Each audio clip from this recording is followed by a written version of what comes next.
Hey Flosstube, it's Lori of Mischievous Stitches.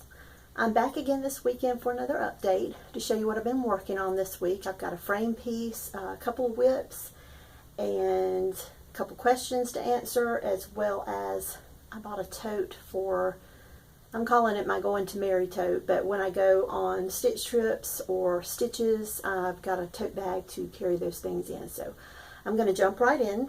I've continued to work on my praise sampler by Words of Praise. I'm now about halfway done. As you can see, the only letter I have left to do is the Z, and then there will be some words below the alphabet, as well as then the motifs. So I'm basically about halfway done with this piece, and I'm going to continue to work on this.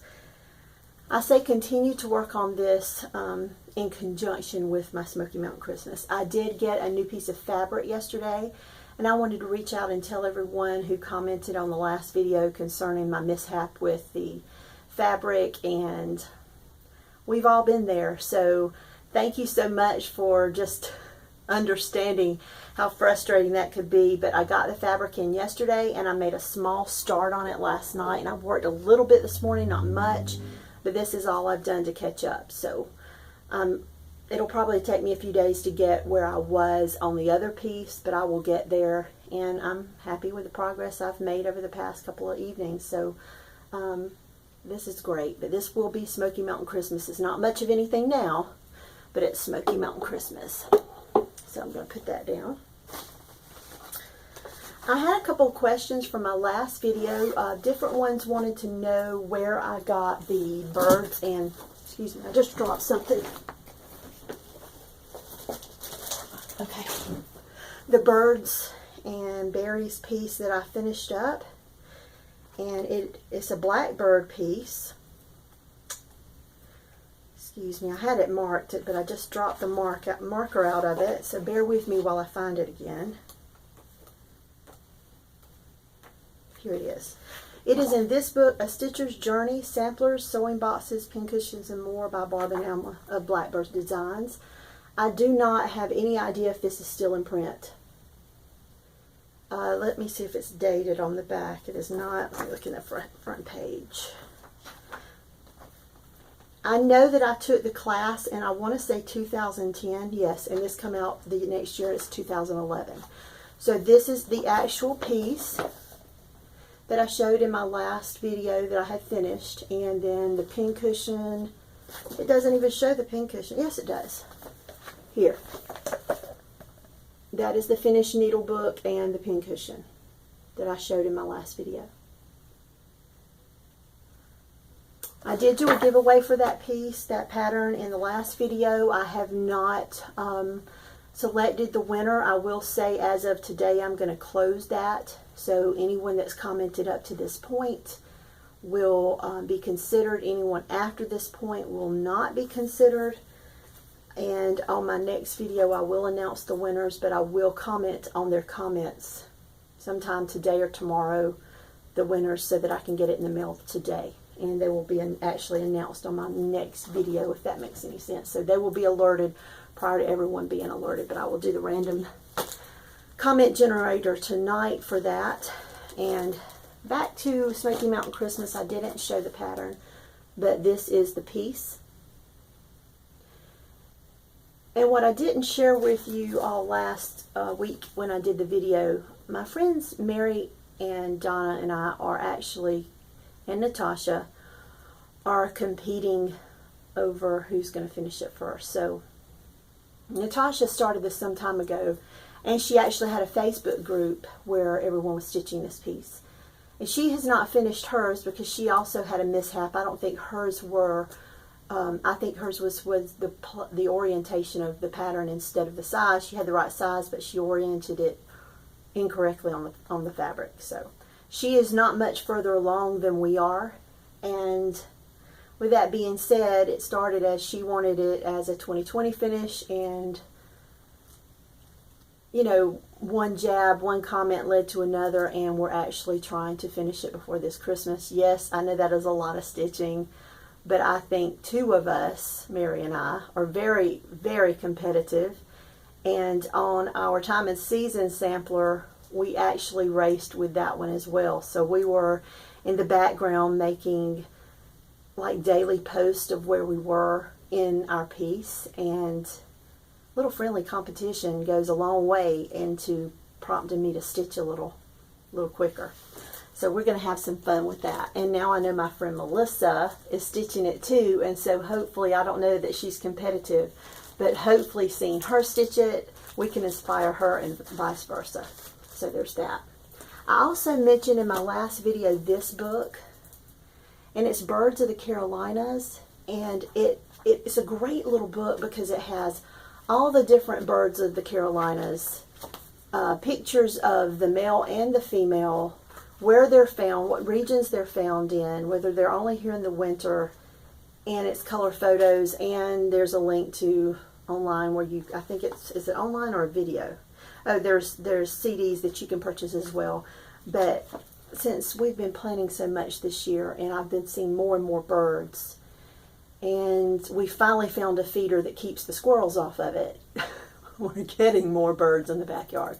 And I just wanted to know which ones were which. Some of them I knew, that more commons, the cardinals, the blue jays, the Carolina wrens, which is our state bird. Those I knew, mourning doves.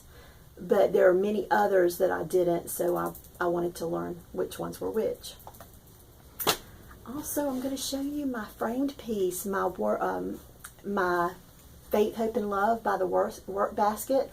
I've already passed that pattern on to a friend, but I am so excited to show you this finish because I think it's just perfect. So without further ado, Faith, Hope, and Love. Isn't that amazing?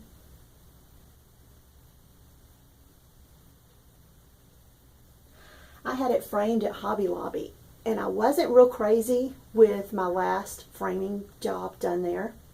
I actually took it out and reframed it. The first piece I ever had framed there was my piece last year, the one I did as a remembrance. I'm going to keep holding it up. Was my remembrance sampler for Canaan, and it was framed perfectly. And the guy that was there just remarked on how well my back looked on the piece, just the stitching in general, and of course he endeared himself to me, but he did a wonderful job framing. And the next time I went, another employee in there framed it, and I was just totally dissatisfied. And yes, I should have went in and complained, but I was wanting to enter that piece into my state fair, and so I was on a time crunch, so I just pulled it apart. I didn't have the time to wait on them. I restretched it myself and reframed it. And I haven't been back. So that was last August, September, and I decided I really wanted to get this one framed. I already have it. It was hanging right before I did the video, so it's already been up.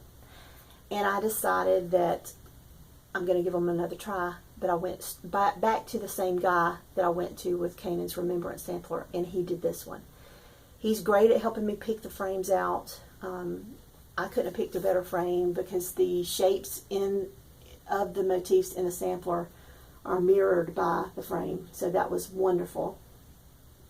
And anyway, he just did a great job. He took his time with me. I know that's what they get paid to do, but let's all face it, not everyone enjoys their job, but he does. Just had a wonderful experience. And I noticed when I picked it up, and I did tell him I had the problem I had last time, and of course he assured me, yes, bring it back in. I said I was in a time crunch, everything I just told you before. And he actually wrote on the receipt that for no one else to touch it but him at customer's request. And I didn't realize that he had did that, because actually it was a post-it note, so I think he did it after I left that day. But from now on, I'm going to go back to this same gentleman, and if he's not at work, I'm not leaving my piece, and I'm going to have him frame the piece, because wow, just wow.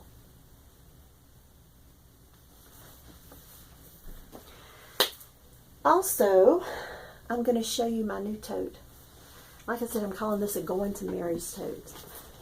We actually bought this last week when I was there with her, because the time before we got together, which has been several months, Donna had one of the, is it Attic 50? No, that's wrong. What's the name of the tote bag? Something 31, is that right? Anyway, most of y'all know what I'm talking about. It's the name brand of the totes, the large totes. So she had her tote with all of her project bags in it lined up in a row. So when I come home last time, I didn't want to pay that price. I get on Amazon, I find one that has the metal structural support that will also collapse. It'll fold down. And I had all my whips in it. Well, there's no room for anything else, and I don't want to tote all of my whips everywhere.